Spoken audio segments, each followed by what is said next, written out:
Ce soir, le Dieu qui guérit, Dieu veut se révéler à toi. Dieu se révèle à toi personnellement. Il veut te faire grandir dans la connaissance de qui il est. Et dans la Bible, Dieu se révèle à travers plusieurs noms. C'est spécial, Dieu a plusieurs noms et chacun de ces noms va révéler une facette de Dieu. Donc, imaginez un diamant et un diamant brille de toutes ses faces. Un diamant a plusieurs facettes, a plusieurs faces. Bien, Dieu, c'est comme un diamant. Il est beau, il est merveilleux, il est magnifique, il est fort, puis il brille de toutes ses facettes. On ne veut pas voir juste un aspect de Dieu, on veut découvrir tous les aspects de Dieu. Alors ce soir, Dieu veut se révéler à toi personnellement. Il veut te révéler une de ses facettes. Et si tu ne connaissais pas la facette de Dieu qui guérit, ce soir, je prie pour que tu puisses recevoir cette révélation dans ton cœur, qu'il y ait un déclic qui se passe et que cette onction de Dieu, cette touche de Dieu descende dans ton esprit. Dans le chapitre 15 de l'Exode, Dieu révèle l'un de ses nombreux noms. Donc, Exode 15 est divisé en deux parties. La première partie, c'est un chant prophétique d'Israël qui chante la libération de l'esclavage d'Égypte. Et ça représente, nous, quand on était dans le monde, on a été libérés de l'esclavage. La mer Rouge, la traversée à sec de la mer Rouge représente le baptême. Et tous les ennemis ont été engloutis. Tous les oppresseurs d'Israël ont été engloutis dans la mer Rouge. Donc, à travers le baptême, on est délivré. Et ensuite, une nouvelle destinée, un nouveau départ, une terre promise est en vue. Ça représente notre vie chrétienne, un nouveau départ, des belles aventures avec le Seigneur, un roi qui nous dirige, une belle vie pleine d'espoir et de bonheur et de conquête avec le Seigneur. Donc ça, c'est la première partie de Exode. Mais je ne veux pas m'attarder sur cette partie-là. Je veux parler de la seconde partie.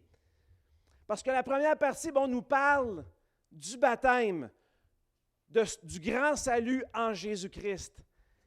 Mais dans le chapitre, il y a une deuxième partie. Parce qu'il y a beaucoup plus encore au salut en Jésus-Christ. Il y a une partie de plus, à part être libéré, être sauvé, être lavé dans le sang de l'agneau, il y a quelque chose de plus. On va la découvrir ce soir ensemble. Donc, Exode 15, 22. Moïse fit partir Israël de la mer Rouge. Donc, ils ont traversé, imaginez Israël, qui ont traversé la mer Rouge. Les ennemis ont été engloutis et là, sur l'autre côté, un nouvel avenir se dresse devant eux et Dieu les amène vers une terre promise, une terre d'abondance, une terre de bénédiction, un nouveau pays. Et là, Moïse fit partir Israël de la mer Rouge. Ils prirent la direction du désert de Shur. Et après 3 journées de marche dans le désert, ils ne trouvèrent point d'eau. Donc, Israël vient tout juste d'être libéré de 400 ans d'oppression, de souffrance en Égypte. Un nouvel avenir se dessine devant eux, un avenir rempli de bonheur et d'espoir, mais jusqu'à la prochaine difficulté, jusqu'au prochain problème. 3 jours de marche dans un désert sans eau, habituellement, ça rime avec la mort un petit peu. Parce que pas boire d'eau pendant 3 jours, tu vas te déshydrater assez vite, puis il t'en restera pas long. Leur cœur est rempli d'une immense joie d'avoir été libérés. Ils viennent juste de chanter et de célébrer, ils sont super contents, mais à chaque jour de marche, leur ballon de joie commence à dégonfler. Ça a pris 3 jours. Est-ce que Dieu va être au rendez-vous? C'était leur question. Est-ce que Dieu va être au rendez-vous? Est-ce qu'il va nous abandonner? Il vient juste de nous sauver. Mais au loin, ils aperçoivent un oasis ou une source d'eau. Ouf, là, ils sont super contents, ils sont comme soulagés parce que là, il y avait soif. Finalement, on ne mourra pas. Fait que là, tout le monde court, s'en va à l'oasis, plonge dedans, boivent le plus qu'ils peuvent, mais première gorgée, dégueulasse. C'est pas buvable, cette eau-là. L'eau est amère. On va aller voir Exode 15, 23. Ils arrivèrent à Mara, mais ils ne purent pas boire l'eau de Mara parce qu'elle était amère. C'est pourquoi ce lieu fut appelé Mara. Fait qu'ils ont terriblement soif. Ils arrivent à un point d'eau, mais l'eau est amère. Leur besoin vital n'est pas rencontré. Là, les questions commencent à tourner dans leur tête. Est-ce que Dieu nous a abandonnés? Il nous a-tu sauvés pour nous laisser mourir dans le désert? Et là, il y a de la critique qui commence à s'élever dans le cœur, de la frustration et de la déception. Je nous pose une question, nous, en tant que chrétiens. Est-ce qu'on croyait que la vie chrétienne allait être sans problème, sans difficulté, sans épreuve, sans défi? Bien, c'est ce qu'Israël a rencontré. Après 3 jours, une grande victoire, 3 jours plus tard, une difficulté. Parfois, quand on est déçu, on perd espoir. Est-ce que c'est arrivé dans nos vies d'être déçus? Toutes les solutions semblent disparaître. Le problème semble augmenter. Notre besoin vital, essentiel, n'est pas rencontré. Notre prière semble ne pas être répondue. On dirait que Dieu nous ignore ou ne nous entend pas. On n'obtient pas la réponse qu'on s'attendait. La souffrance peut paraître parfois insupportable. La douleur parfois peut paraître sans fin. Alors si c'est le cas, ça c'est l'ennemi qui sème des semences d'amertume en nous. Et c'est comme nous, comme Israël, c'est comme si on buvait l'eau amère. Et cette amertume remplit nos cœurs comme Israël. Est-ce que c'est déjà arrivé ça dans ta vie, dans nos vies? Même en tant que chrétien, parfois avoir de l'amertume dans le cœur. Que ce soit des problèmes financiers ou un rêve qui n'arrive jamais, un échec honteux, ça peut arriver, un divorce, la perte d'un être cher, la perte d'un emploi, des relations brisées, nos enfants qui prennent de mauvaises décisions, de la souffrance physique. Toutes ces déceptions peuvent apporter de l'amertume en nous. C'est comme Israël. Il y avait espoir de se rafraîchir, d'assouvir leur soif, mais ils ont goûté à de l'eau amère qui n'était pas buvable. Déception. Quelle déception!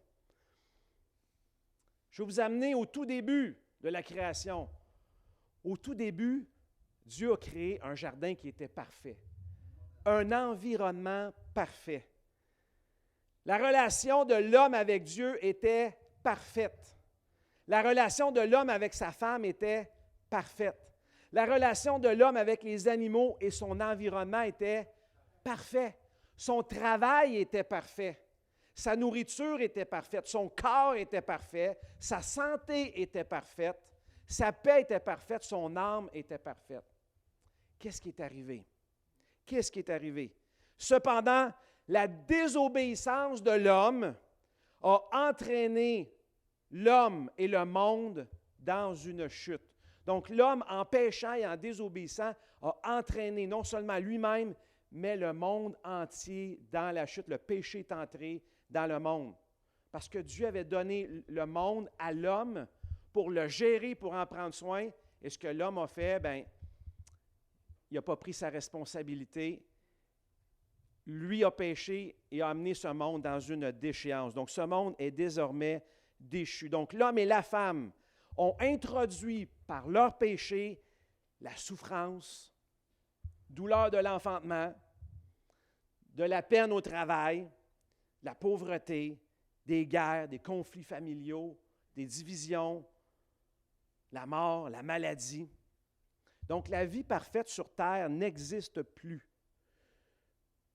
On doit s'attendre à gravir des montagnes, à traverser des vallées, à survivre dans des déserts, à livrer des combats et à endurer des épreuves. Donc, cesse de mettre tout le poids du mal que tu vis ou du mal de ce monde sur les épaules de Dieu. Cesse d'accuser Dieu pour tes souffrances et tes douleurs. Dieu n'y est pour rien. Nous en sommes la cause. Ce monde est déchu, mais ce n'est pas la faute de Dieu, parce que Dieu avait créé toutes choses parfaites. Dans la Bible, quand on cherche le mot amertume, petit quiz ce soir, il y a le nom d'un homme qui revient très souvent. Quel est le nom de cet homme? 3 lettres. Bonne réponse. Commence par J, finit par B, la lettre du milieu, c'est O. Job a perdu toutes ses possessions, a perdu ses enfants, sa famille, a même perdu sa santé. Et l'amertume de Job s'est révélée à travers ses paroles. Fait qu'on va aller voir un petit peu ce que l'amertume peut faire dans le cœur d'un homme. C'est important qu'on traite l'amertume. Oui, des fois, le corps a mal, mais des fois aussi, l'âme a mal. Et Dieu ne veut pas guérir seulement ton corps, mais il veut guérir aussi ton âme. Parce que souvent, le corps va juste démontrer ou va juste exprimer le mal ou la douleur qu'il y a à l'intérieur. Donc, Dieu veut guérir ton intérieur aussi et même avant ton extérieur. Pour cette raison que l'apôtre Jean disait à Gaius, « Je souhaite que tu prospères, que tu sois en bonne santé comme quoi? » L'état de ton âme, donc l'intérieur. Il ne faut pas juste que tu sois guéri à l'extérieur, mais aussi à l'intérieur. Voyez comment Dieu est profond. Ce n'est pas une guérison superficielle qu'il veut te donner, mais c'est une guérison en profondeur. Il veut guérir ton corps, ton âme, ton esprit, ton être tout entier. Quelqu'un dit Amen. Amen. Donc voilà Job qui est affligé de tous ces maux. Job 7, 11. Voici ce que Job dit, c'est pourquoi je ne retiendrai point ma bouche. Je parlerai dans l'angoisse de mon cœur. Je me plaindrai dans l'amertume de mon âme. Qu'est-ce que l'amertume nous pousse à faire? Elle nous pousse à nous plaindre. L'amertume à l'intérieur, c'est une douleur et cette douleur te pousse à la partager, à la répandre. Job 3,20. Pourquoi donne-t-il la lumière à celui qui souffre et la vie à ceux qui ont l'amertume dans l'âme? C'est fort, ça, là. Pourquoi est-ce que Dieu donne la vie à ceux qui ont la souffrance et de l'amertume dans l'âme, qui espèrent en vain la mort et qui la convoitent plus qu'un trésor? Ouch! Il avait vraiment mal, hein, Job? Qui serait transporté de joie et saisi d'allégresse s'il trouvait le tombeau. Qu'est-ce que Job souhaite? Il souhaite la mort. S'il avait été possible pour lui de se sauter la vie, il l'aurait fait. Il souhaitait la mort. Est-ce possible parfois que des gens souffrent tellement dans leur cœur qu'ils ne souhaitent même plus vivre? Il y a des gens qui souffrent autour de nous. Et comme on a dit tantôt, nous, on veut être une lumière d'espoir pour ceux qui souffrent. Alors, si tu souffres dans ton cœur, si tu as de l'amertume, de la douleur dans ton âme, Dieu veut t'en libérer et Dieu veut te guérir. Et ici, à Salut et Délivrance, tu peux trouver la réponse à tes questions. Dieu est ta solution. Job 9, 17. Lui qui m'assaille comme par une tempête et qui multiplie sans raison mes blessures, qui ne me laisse pas respirer et qui me rassasie d'amertume. Qu'est-ce que Job est en train de faire? Il est en train de faire ça. Il est en train de pointer Dieu du doigt. Il dit à Dieu, tu ne me laisses même pas respirer. Tu n'arrêtes pas de me frapper. Tu es en train de blâmer Dieu pour le mal qu'il a. L'amertume nous pousse à pointer Dieu du doigt. Mais comme je vous ai dit tantôt, Dieu n'y est pour rien. Ce n'est pas Dieu. C'est l'amertume qui nous pousse à accuser Dieu. Donc, Job se voit comme une victime. Il se voit comme frappé par Dieu et détesté de Dieu. Job 10, 1. Mon âme est dégoûtée de la vie. Je donnerai cours à ma plainte, je parlerai dans l'amertume de mon âme. Encore une fois, les paroles de la bouche révèlent l'état de l'âme. La bouche de Job est comme un volcan qui explose d'amertume. Il y a des personnes qui sont introverties, eux, ils gardent ça en dedans, puis ils vont juste repasser leur scénario, leur séquence de douleur à l'intérieur, mais il y en a d'autres qui ont besoin de l'exprimer et de le répandre partout. Donc, s'il y a des gens autour de vous qui sont brisés à l'intérieur et qui vous partagent leur douleur, dis-lui, Dieu veut guérir ton cœur. Dieu peut te libérer de cette amertume à l'intérieur. Ce n'est pas la faute de Dieu, ce n'est pas Dieu qui cause ces choses. On va le voir plus loin. On a vu que on vit dans un monde déchu. Job 13, 26. « Pourquoi m'infliger d'amères souffrances, me punir pour des fautes de jeunesse? » Job, encore une fois, accuse Dieu de le punir pour ses péchés commis dans ses temps d'ignorance. Job 21, 23. « L'un meurt au sein du bien-être, de la paix et du bonheur. » Alors, lui est heureux, il est mort dans le bien-être, il est mort dans la prospérité, il est mort dans l'abondance. Et l'autre meurt l'amertume dans l'âme, sans avoir joui d'aucun bien. Donc, dans ce court verset, Job, premièrement, il dit, il résume le but de la vie à jouir des biens de ce monde, du bonheur et du bien-être. Et deuxièmement, dans ce court verset, il dit, c'est de la chance. Il y en a un qui va être super heureux, puis il va jouir des biens de ce monde, puis l'autre, malchance. Il va mourir dans l'amertume. Est-ce que c'est vraiment de la chance? Est-ce que c'est vraiment du hasard? Où on vit dans un monde déchu et on a des choses à comprendre et quelqu'un à rencontrer pour nous libérer de toute amertume et qui veut nous guérir. Job, dernier verset, Job 27, 2. « Dieu qui me refuse justice est vivant. » Il dit, « Dieu qui me refuse justice est vivant. Le Tout-Puissant qui me remplit mon âme d'amertume est vivant. » Est-ce que Job ne croit pas en Dieu? Non, il croit en Dieu. Il croit que Dieu est vivant. Mais son problème, c'est qu'il pense que c'est Dieu qui lui donne ces souffrances-là. Dieu ne donne pas de souffrance. Dieu ne donne pas de mal. Il n'inflige pas de mal. Aucun mal ne vient de Dieu. Dieu est amour et Dieu est lumière. Donc, l'amertume pousse l'homme à pointer Dieu du doigt, à le blâmer pour ses maux. On continue dans notre récit de l'Exode. Exode 15, 24, qu'est-ce qui est arrivé? Donc, le peuple a soif, ils vont boire. C'est pas bon, c'est amer. Ils ne peuvent pas se satisfaire. L'amertume entre en eux. Et voici ce qu'ils commencent à faire. Verset 24, le peuple murmura contre Moïse en disant, « Que boirons-nous? » On vient de le voir avec Job. Qu'est-ce que l'amertume pousse à faire? À murmurer. C'est sur 3 jours de marche dans le désert, une source en vue, une lueur d'espoir, de l'eau amère qui est impossible à boire, la déception, découragement, frustration. Oui, le réflexe humain naturel, c'est de se plaindre, c'est de murmurer.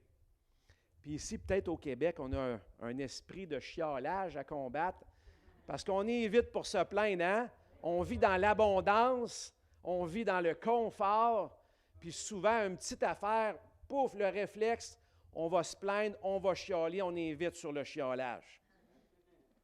Comme je vous ai dit, l'amertume est un mal de l'âme. Cependant, le disciple de Jésus-Christ doit développer un nouveau réflexe. S'il y a du mal ou de la déception qui veut être semé dans ton cœur, quel réflexe dois-tu développer à la place? On va aller voir dans Hébreux 12, 15. Hébreux 12, 15. Qui nous dit, « Veillez à ce que nul ne se prive de la grâce de Dieu. » Dites avec moi ce soir, « Grâce de Dieu. » À ce qu'aucune racine d'amertume poussant des rejetons ne produise du trouble et que plusieurs n'en soient infectés. On va décortiquer un peu ce verset-là. Que nul ne se prive de la grâce de Dieu. On voit tout de suite que l'amertume et la grâce de Dieu sont opposés l'un à l'autre. Alors, si on laisse entrer de l'amertume, de la déception, de la frustration, de la colère, de l'apitoiement, pauvre de moi, c'est la faute de Dieu, des accusations contre Dieu, tout ça, qu'est-ce qui va arriver? On va se priver de la grâce de Dieu. Et on ne veut pas se priver de la grâce de Dieu. Donc, on veut chasser toute amertume qui pourrait s'installer dans nos vies. Et ça nous dit que oui, nul ne se prive de la grâce de Dieu. Est-ce qu'aucune racine d'amertume? Donc, il y a une semence qui est tombée. Une semence de déception. Et là, ça peut faire des racines. Plus qu'on la nourrit en murmurant et en chialant, les racines commencent à pousser. Et là, ça commence à germer. Et là, ça commence à produire du trouble à l'intérieur de toi. Ta paix est troublée, ta joie est troublée, ta vie spirituelle avec Dieu est troublée. Mais là, le pire là-dedans qui peut arriver, c'est si tu commences à en parler à d'autres autour. Là, tu vas semer du trouble dans la famille, dans ta famille directe. « Hey, t'as-tu vu mon frère, il a fait ça? Ah, t'as-tu vu mon père, il a dit ça? Ah, t'as-tu vu ma fille, il a fait ça? » Et là, ça sème dans la famille directe des conflits familiaux par le murmure. Mais ça peut le faire aussi dans la famille spirituelle, dans l'Église. « Hey, t'as-tu vu le pasteur, il a fait ci, ou il a fait ça, ou un tel a fait ci, un tel a fait ça. » Et là, ça sème du doute, ça sème de la confusion dans le camp. Et là, il y a des racines d'amertume qui commencent à s'installer. Il peut y avoir de la division, des frustrations. Et c'est là qu'on se prive de la grâce de Dieu. On ne veut pas se priver de la grâce de Dieu. La grâce de Dieu pour toi est efficace aussi pour les autres. Et s'il y a quelqu'un qui te déçoit ou quelqu'un qui te fait du mal, la même grâce que Jésus a eue pour toi est efficace pour lui. Si Dieu t'a fait grâce, est-ce que tu peux faire grâce à ton prochain aussi? Donc, que la grâce soit abondante sur ta vie, dans nos vies. Veillez à ce que nul ne se prive. Si Dieu nous dit de veiller, ça veut dire qu'on a une responsabilité. Ça veut dire qu'il faut avoir les yeux grands ouverts. Ça veut dire qu'il faut être sur nos gardes. Est-ce que quelqu'un qui murmure, on ne va pas aller lui taper sa tête, mais on va dire, mon frère, c'est peut-être pas les bonnes paroles. Est-ce que tu as besoin de guérison dans ton cœur? Est-ce que tu as besoin que je prie avec toi? On va apporter la guérison, on va apporter la grâce de Dieu. Donc, la grâce est importante. Veillez à ce que nul ne se prive, à ce qu'aucune racine d'amertume. Donc, c'est à nous de veiller. On doit faire la guerre. Aucune racine, ça veut dire à rien. On ne doit même pas laisser 1 millimètre d'accès au diable dans ses paroles de destruction.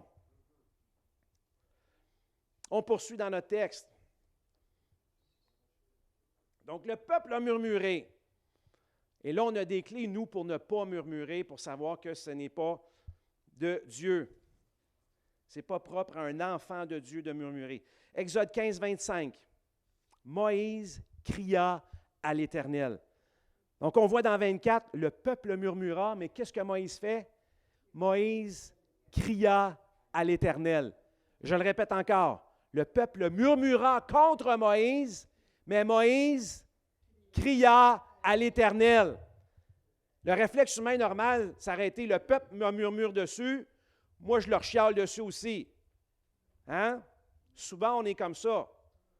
Mais Moïse, qu'est-ce qu'il a fait? Il a levé la tête vers le ciel, il n'a pas pointé Dieu du doigt, mais il a ouvert ses mains et il a crié vers l'Éternel. Le peuple murmura contre Moïse, mais Moïse cria à l'Éternel. Et qu'est-ce que l'Éternel a fait? Il lui indiqua un bois. Ça vous fait penser à quoi, ça, un bois? Hein? Jésus est mort sur quoi? La croix. Il est mort sur un bois. Et ce bois-là représente la croix de Christ. Moïse cria à l'Éternel. Il cria avec une prière fervente. Hein? Vous connaissez ce verset-là? La prière fervente du juste a une grande efficacité.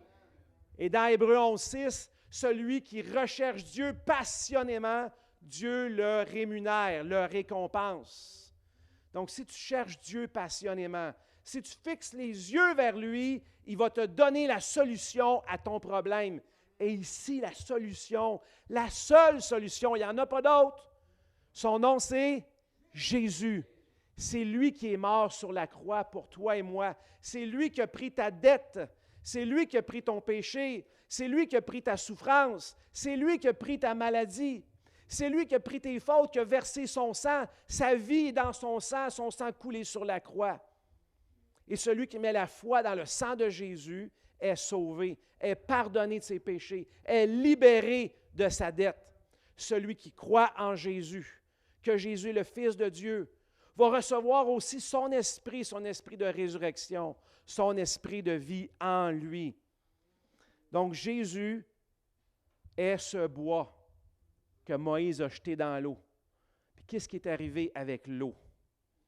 Donc, Moïse cria à l'Éternel. L'Éternel lui indiqua un bois qu'il jeta dans l'eau. Et l'eau devint douce. Ce fut là que l'Éternel donna au peuple des lois et des ordonnances, et ce fut là qu'il le mit à l'épreuve. Donc, Moïse cria à l'Éternel, une prière fervente. L'espoir de Moïse est sur Dieu. Ses yeux sont sur Dieu. Il ne cherche pas ailleurs. Il cherche juste à une place. Il cherche à Dieu. L'Éternel lui indiqua. Dieu a tout le temps une solution. Qu'est-ce que Jésus a dit? Celui qui demande, reçoit. Celui qui cherche, trouve. Tu dois demander dans l'attente de recevoir. Tu dois chercher dans l'attente de trouver. Il ne faut pas que tu demandes, puis te demander à toi-même, je vais-tu recevoir? Ou tu ne dois pas chercher puis dire, je vais-tu trouver? Mais tu dois le faire dans la foi. Dans la foi que Dieu va te répondre parce qu'il est là pour toi. Dans chaque situation difficile, Jésus veut se révéler à toi. Jésus est au centre de tout. Il est la solution à ton problème. Regardez ça comment c'est puissant. Sur le bois de la croix, Jésus a pris ton amertume, mon amertume. Regardez ce qui s'est passé juste avant que Jésus rende son souffle. Jean 19, 30. Quand Jésus eut pris quoi? Le vinaigre, yark. Il dit, tout est accompli, il baissa la tête et rendit l'esprit. Jésus avait soif, comme Israël. Qu'est-ce qu'on lui a donné? De l'eau? Non, on lui a donné du vinaigre. Et par ce vinaigre, Jésus te dit ce soir qu'il a pris ton amertume. Sa soif n'a pas été assouvie, mais il a porté notre mal. Le mal de ce monde déchu, c'est lui qui l'a porté. Et ensuite, il a dit, tout est accompli. Jésus, ce soir, a pris ton amertume. Jésus, ce soir, veut étancher ta soif. Il est cette eau vive qui coule en toi, cette eau douce qui coule du ciel à travers toi. Qu'est-ce que Jésus a dit? Viens boire à ces eaux vives, et ces eaux vives vont être une source qui vont jaillir de toi. Ils vont venir en toi et vont jaillir de toi. Ça, c'est les eaux vives de Jésus, des eaux douces, parce que lui, sur la croix, a pris notre amertume. Amen. On retourne à Exode. La deuxième partie du verset nous dit, « Ce fut là que l'Éternel donna au peuple des lois et des règles, et ce fut là qu'il le mit à l'épreuve. » C'est quoi l'épreuve? Est-ce que c'est le fait de boire de l'eau qui est amère? Non. L'épreuve, c'est les lois et les ordonnances. L'épreuve, c'est ça ici. Ça, c'est l'épreuve. L'épreuve, c'est que beau temps, mauvais temps, on a des ordonnances à suivre. On a des règles. On a une conduite à démontrer. L'épreuve, c'est l'épreuve du temps. C'est l'épreuve de la parole, de ton obéissance et de ta discipline à travers le temps, l'obéissance à sa parole. Donc ça, c'est l'épreuve. Dieu a mis Israël à l'épreuve et lui a donné des lois et des règles. Est-ce que tu vas celui qui va abandonner à la première difficulté quand les ronces, les racines, les roches vont t'entourer, ou est-ce que tu vas être celui qui va rester ferme sur le rocher? Quand tout va être ébranlé, toi, tu vas être encore inébranlable. Donc, la parole de Dieu est un rocher pour celui qui la pratique. Pas juste pour celui qui la lit, mais pour celui qui la pratique.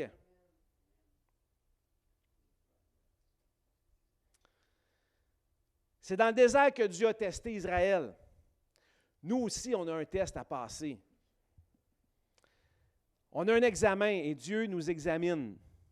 Il nous regarde, voir qu'est-ce qu'on va faire dans telle situation difficile. Est-ce qu'on va rester fidèle? Est-ce qu'on va mettre la parole en pratique? Ou on va essayer de choisir le chemin facile? Mais c'est un chemin qui mène à la mort, qui est large, il est facile, mais il mène à la mort. quand le citron est pressé, est-ce que c'est du bon jus qui sort? Quand on est dans l'étau des épreuves, qu'est-ce qui sort de ton caractère? Qu'est-ce qui sort de ton corps, de ton cœur? Qu'est-ce qui sort de toi? Est-ce que c'est des bonnes choses ou des mauvaises? Donc, l'épreuve, c'est la parole. On lit la parole, mais on veut la mettre en pratique. Beau temps, mauvais temps. Dieu est le potier et nous, on est l'argile. Dieu nous façonne. Il veut faire de toi un citoyen du ciel. Il te prépare. Il te prépare à la perfection au ciel. Et sur terre, bien, Dieu a choisi que dans ce monde déchu, c'est là qu'il allait nous perfectionner. Donc, Dieu va utiliser le monde déchu dans lequel on est pour nous façonner et nous perfectionner. Parce que Jésus est la solution. Jésus est la perfection et cette perfection se trouve en toi. Il veut la faire briller. On est des vases d'argile, mais le trésor en nous, c'est Jésus. Et Jésus nous façonne pour que ce trésor soit mis en lumière et soit mis en valeur. Amen. Donc, l'épreuve ne vient pas de Dieu, elle est seulement permise par lui. Dans ton épreuve, il te tend la main et te donne toujours le moyen d'en sortir. L'épreuve est là pour te rendre plus fort. Puis Jésus, comme je vous ai dit, s'est fait homme. Il est venu sur la terre, il a vécu exactement ce qu'on a vécu. C'est pour ça qu'il peut nous comprendre. Et c'est pour ça qu'on peut adresser à lui nos prières, parce qu'il a vécu exactement ce que nous avons vécu. Et dans chaque épreuve est un moyen de découvrir l'amour de Jésus pour toi. Dans chaque épreuve, tu peux découvrir Jésus. Comme Israël, on vient de le voir, Moïse a jeté un bois. Bien, Jésus était au sein de cette transformation de l'eau. Exode 15, 26. Dieu dit, si tu écoutes attentivement, dis attentivement, la voix de l'Éternel ton Dieu, et si tu fais ce qui est droit à ses yeux, dis droit. Si tu prêtes l'oreille à ses commandements et si tu observes toutes ses lois, dis toutes. Je ne te frapperai d'aucune des maladies dont j'ai frappé les Égyptiens, car je suis l'Éternel qui te guérit. Dites avec moi, je suis l'Éternel qui te guérit. Wow! Ce mot, je suis l'Éternel qui te guérit, c'est Jéhovah Rapha, le Dieu qui te guérit. Donc, Dieu révèle un aspect de lui, une facette de diamant, et cette facette, c'est « Je suis celui qui te guérit ». Dieu veut te guérir. C'est sa volonté, c'est sa personnalité, c'est sa personne, c'est sa nature. La guérison coule de lui. Dans l'Apocalypse, Jean dit qu'il y a un trône, et de ce trône coule un fleuve. Et dans ce fleuve, il y a la guérison des nations. Il y a la guérison. Donc, du cœur de Dieu coule la guérison. Donc, Dieu veut ta guérison. Deuxième bon argument, c'est que Jésus est venu sur la terre comme image du Père, comme empreinte du Père, comme reflet du Père. Et qu'est-ce qu'il a fait? Il a fait des guérisons. Donc, si Jésus est le reflet du Père, il reflète Dieu, bien Dieu veut aussi ta guérison. Amen. Je suis l'Éternel qui te guérit. Et dans le dictionnaire Strong's, en hébreu, je suis l'Éternel qui te guérit. Le mot guérir, écoutez bien ça, est défini de deux façons. C'est guérir et rendre salubre. Donc, assainir. On vient de le voir dans le texte. Qu'est-ce que Moïse a assaini? L'eau qui était amère. Donc, les eaux étaient amères. Et là, Dieu a assaini les eaux. Donc, Dieu veut faire deux guérisons dans ta vie. Il veut guérir ton corps, puis il veut assainir ton cœur. S'il y a de l'amertume dans ton cœur, Dieu veut assainir ton cœur, comme les eaux qu'Israël ont bu. Donc, c'est profond la guérison que Dieu veut faire. C'est sa volonté. Il ne veut pas juste toucher notre corps en surface, comme je l'ai dit tantôt, mais il veut guérir ton cœur à l'intérieur et ôter toute amertume. Alors ce soir, si tu as de l'amertume dans ton cœur, Dépose-les devant ses pieds. Dis-lui, Seigneur, je te remets toute mon amertume. Merci Jésus, car tu es celui qui met de la douceur dans mon cœur. Tu es cette eau vive qui me redonne la vie, qui me redonne la joie, qui me redonne la paix. Jésus guérit ton intérieur et ton extérieur. Je suis l'Éternel qui te guérit. Ce mot aussi peut être traduit par rétablir, assainir, devenir saint, pardonner, réparer, penser et médecin. Jéhovah Rapha est donc celui qui guérit ton corps et assainit ton âme, et l'autre toute amertume de ton cœur et toute maladie de ton corps. Il est celui qui te rétablit, qui te répare, celui qui pense tes blessures. Il est ta santé physique. Il est ta santé physique. Il est ton médecin, ton psy, ton thérapeute. Tu n'as pas besoin d'aller voir ailleurs. Il ne coûte vraiment pas cher. Il est gratuit. Réfugie-toi en lui. On va peut-être se faire poursuivre parce qu'on fait perdre de l'argent au psy, au thérapeute, mais c'est la vérité. C'est Jésus. Il est celui qui nous guérit. Il est ton thérapeute personnel. Il est ta santé physique, mentale et émotionnelle et spirituelle. C'est sa nature, c'est sa personne. Il ne peut pas faire contre lui-même, contre ce qu'il est. Il est comme ça. Alors, il va être guérison pour toi. Il ne peut pas se renier lui-même. Il veut juste te soigner, te rétablir, te réparer et te faire du bien. Les médecins de ce monde sont intelligents. Ils peuvent parfois soigner des blessures ou des maladies, mais c'est un pansement qui est temporaire. Ils ne vont pas aller en profondeur. Dieu veut que tu cherches à lui en premier.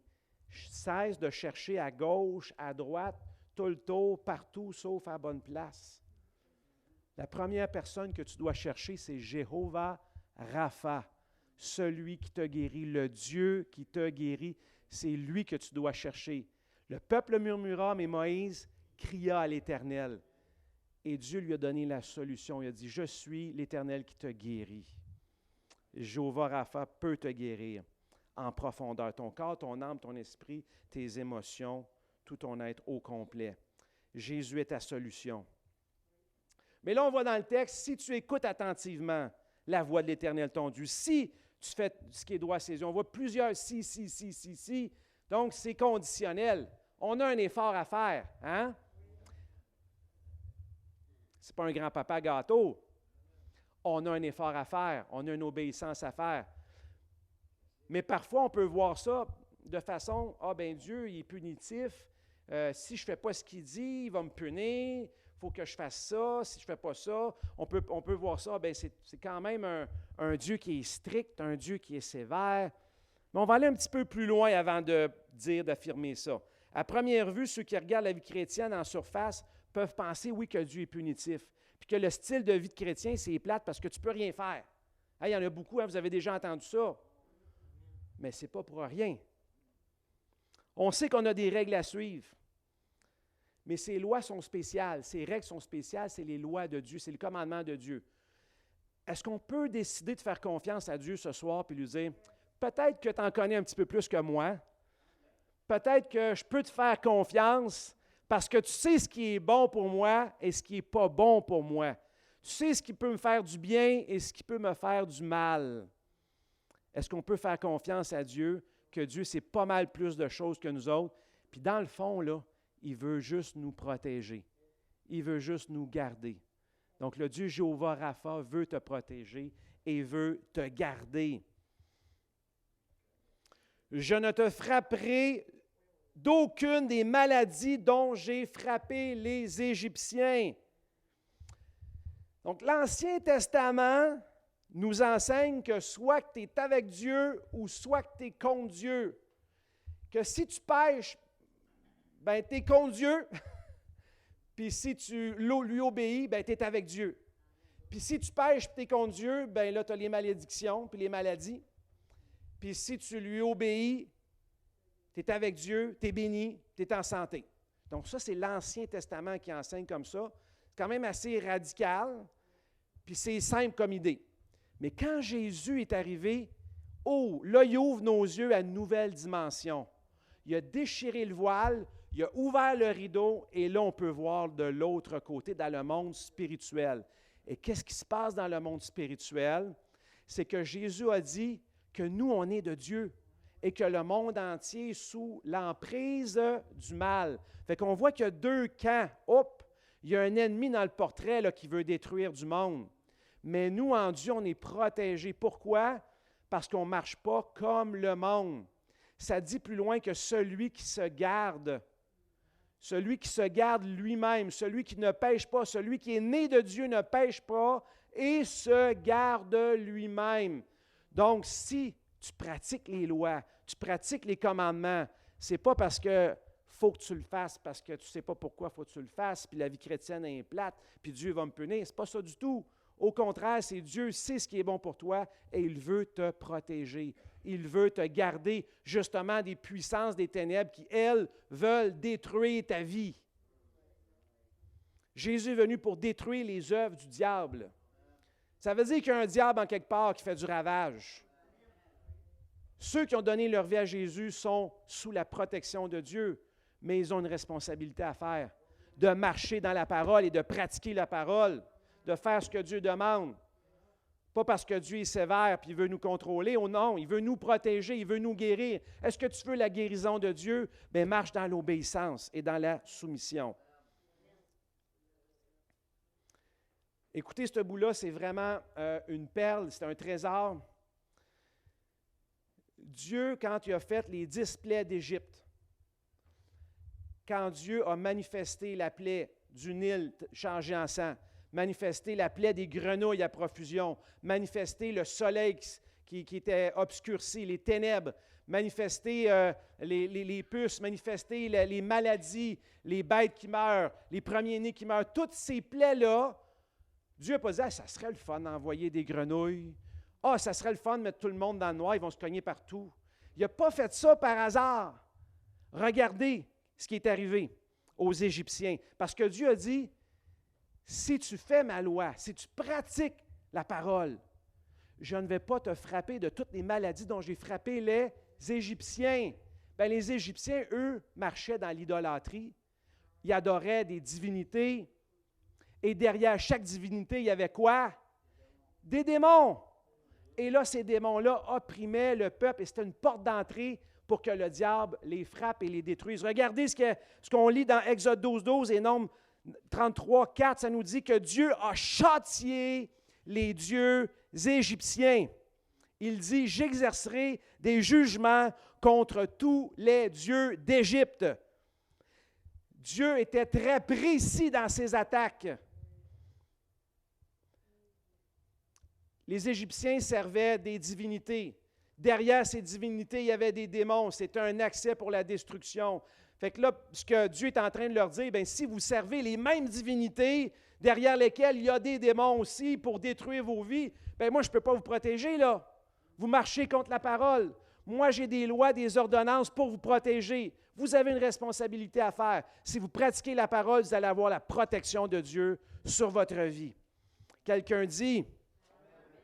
Donc, les lois, les commandements, les règles de Dieu sont là pour nous protéger du diable et de ses démons.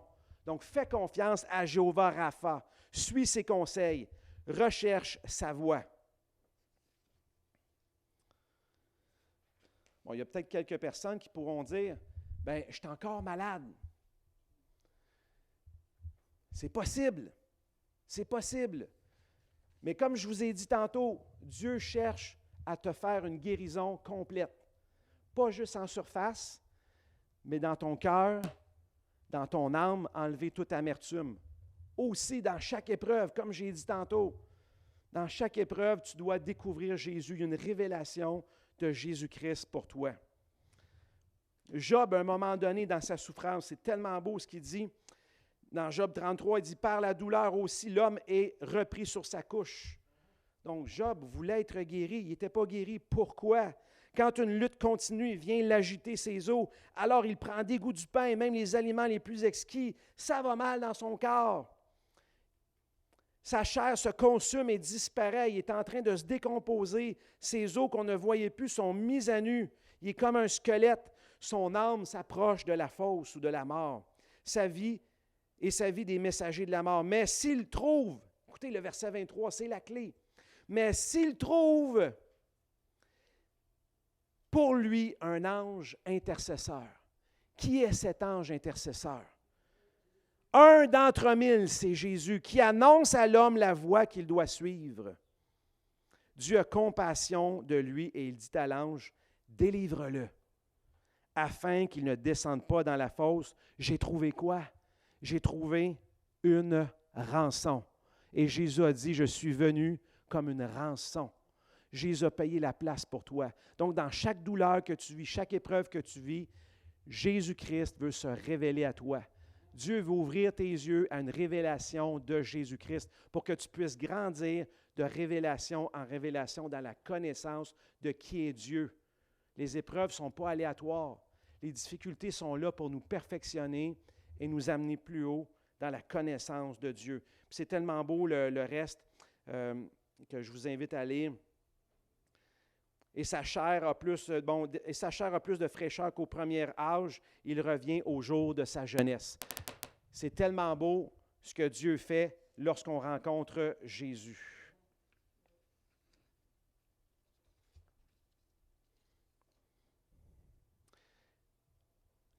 Comme je t'ai dit tantôt, Jésus est cette eau douce qui coule en toi. Va te réfugier dans sa présence. Laisse couler cette eau douce qui vient du trône de Dieu, par Jésus, de son esprit en toi qui coule et à travers toi qui coule, restaurer ton corps, ton cœur en entier. Dieu est vivant, il est réel. Reçois sa présence, reçois sa guérison, la guérison de Jéhovah Rapha.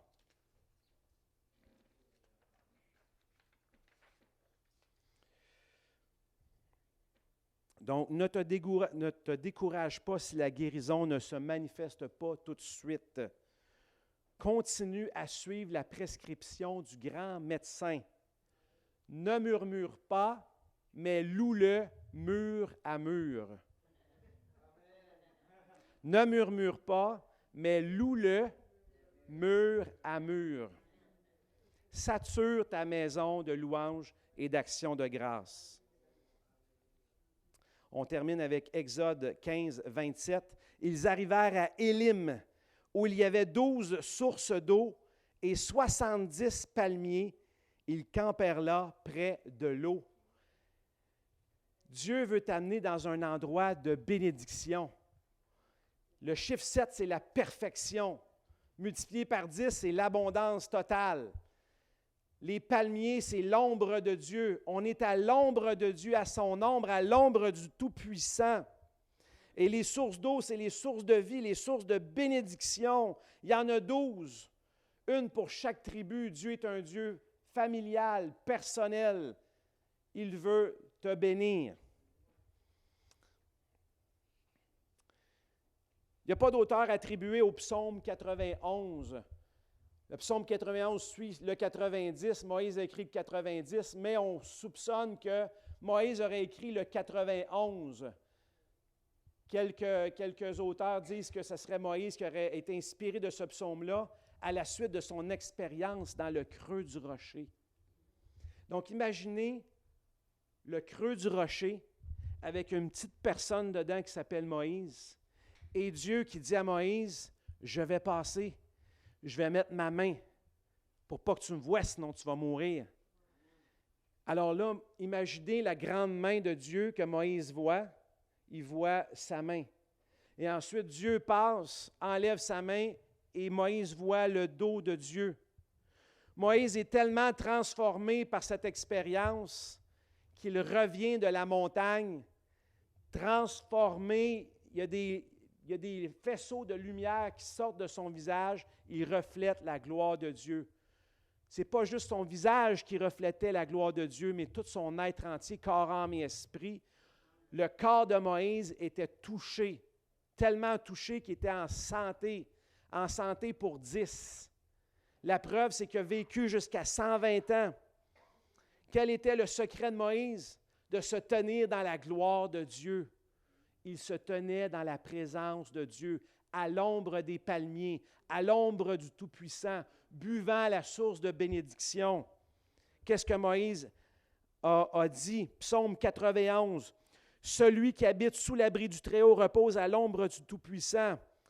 Ou dans le Strong, ça nous dit que celui qui habite dans le lieu secret. As-tu un lieu secret avec Dieu, un lieu d'intimité, un lieu de prière où tu peux rencontrer Dieu, mais pas juste prier, que ce soit un monologue, mais que ce soit un dialogue, mais pas juste un dialogue, que ce soit une présence qui t'enveloppe, une communion avec lui, intimité personnelle avec toi. As-tu ce lieu secret? La guérison est dans ce lieu secret. La santé est dans ce lieu secret. Je dis à l'Éternel, mon Dieu, en qui je me confie. Dans Strong, ça nous dit, mon Dieu avec qui je suis en sécurité et en sûreté. Dans la présence de Dieu, tu es protégé, gardé en sécurité et en sûreté. Ça nous dit au verset 5, tu ne redouteras ni les terreurs de la nuit, ni la flèche qui vole durant le jour, ni la peste qui rôde dans les ténèbres, ni le fléau qui frappe en plein midi. Et dans la version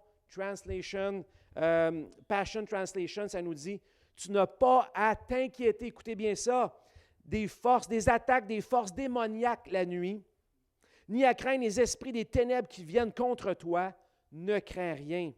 Que ce soit le jour ou la nuit, les dangers démoniaques ne te troubleront pas, ni aucune autre puissance lancée contre toi. Quelqu'un dit Amen.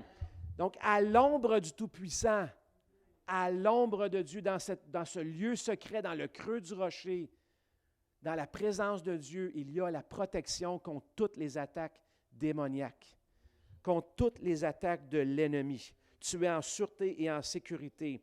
Aucun mal ne t'arrivera. Tu peux en arriver jusqu'à aucun mal ne t'arrivera. Aucun fléau n'approchera de ta tente. Et ta tente, c'est ton corps. Hein, Paul il disait, on est dans une tente présentement, mais il n'y a aucun fléau qui va s'approcher de toi parce qu'il y a la gloire de Dieu qui est ta muraille de protection autour de toi.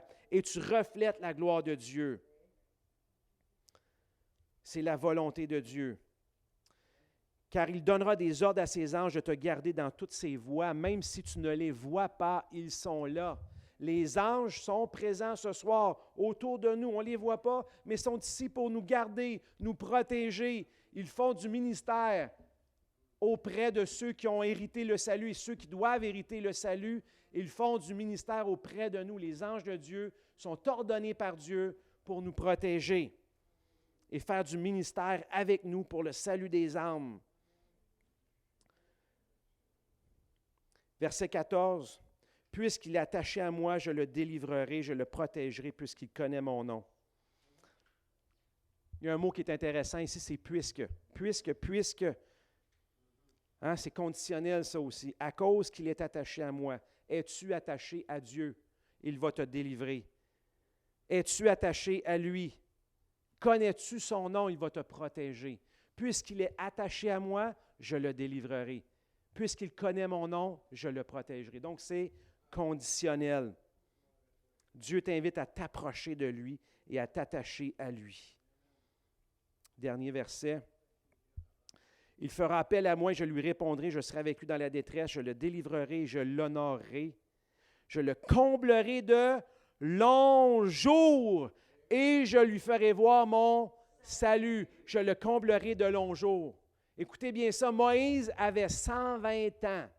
120 ans, il est dit de lui que sa vue n'avait pas faibli et que sa vigueur n'avait pas passé.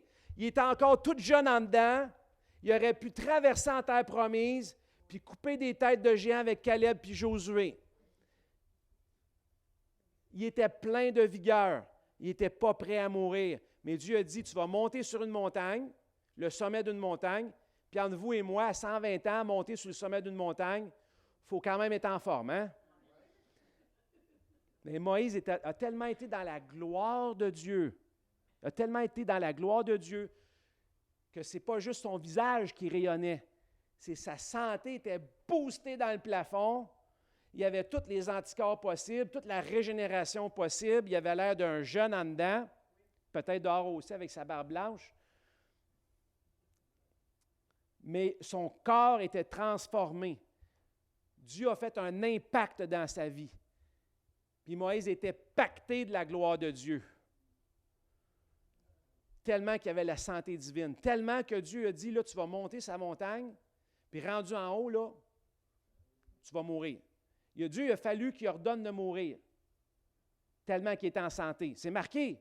Dieu lui ordonna de monter sur la montagne et de mourir. Je ne sais pas comment il a fait ça, mais je pense que c'est Dieu qui a tiré sa plug parce que sinon, il aurait vécu encore une centaine d'années. Quand tu es dans la gloire de Dieu, ce n'est pas juste ton esprit qui est touché, mais il y a un impact dans ton corps aussi. Celui qui est à l'ombre du Tout-Puissant, dans le lieu secret. Et c'est là le secret de Moïse. Donc, Dieu est Jéhovah Rapha, celui qui te guérit. Il veut te guérir dans ton cœur, dans ton âme, dans ton corps, de l'intérieur vers l'extérieur. Amen. Est-ce que tu veux recevoir ce soir cette guérison? Je vous invite à vous lever.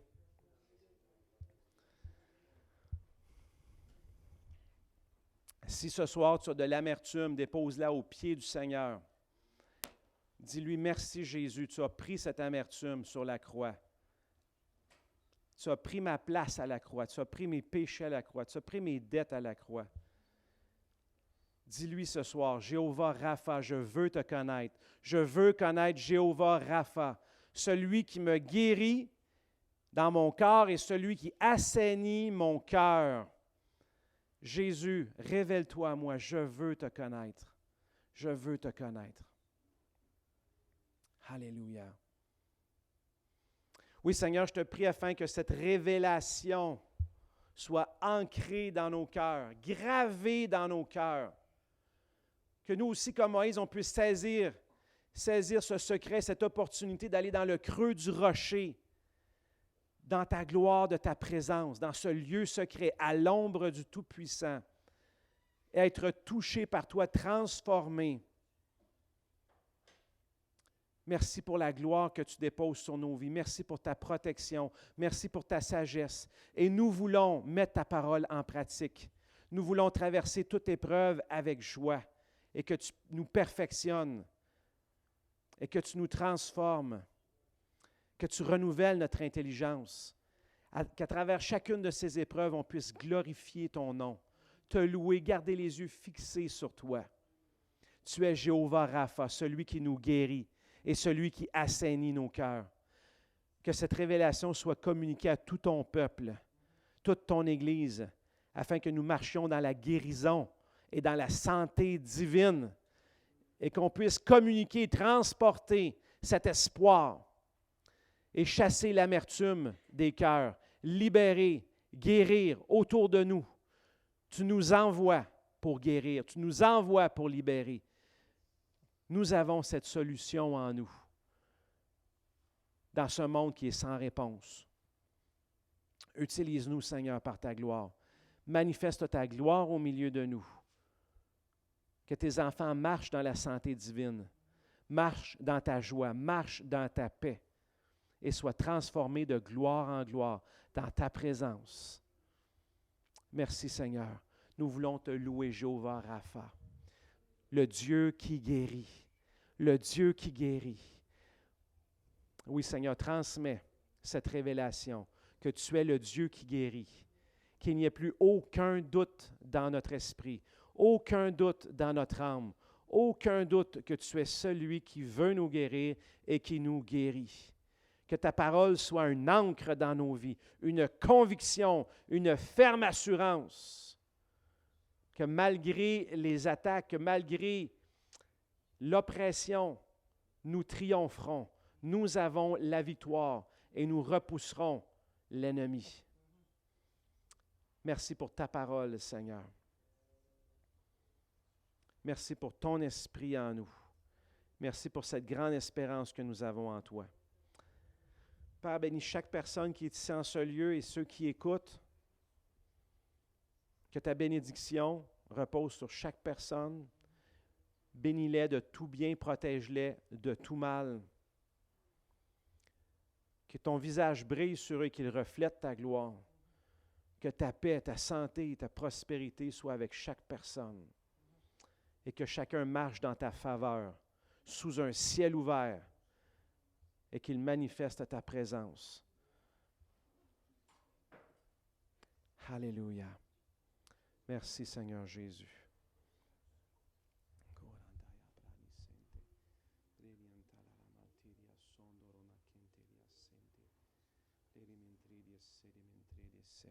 S'il y a quelqu'un ce soir qui est atteint de maladie, fais juste lever tes mains vers Dieu, reçois ta guérison ce soir. Jéhovah Rapha est ici, il est l'Éternel, le Dieu qui te guérit. Reçois ta guérison. Je déclare la guérison sur toi maintenant.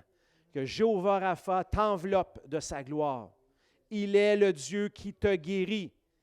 Et la guérison coule de son cœur, la guérison coule de ses mains, la guérison coule de son trône dans ta vie. Jésus a pris ton amertume et Jésus a pris aussi toutes tes maladies sur la croix. Par ses meurtrissures, tu es guéri. Que Jéhovah Rapha te couvre ce soir. Tu es guéri. Alléluia.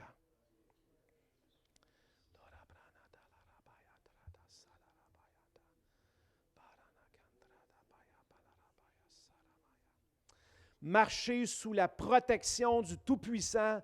Marchez dans la guérison du Tout-Puissant.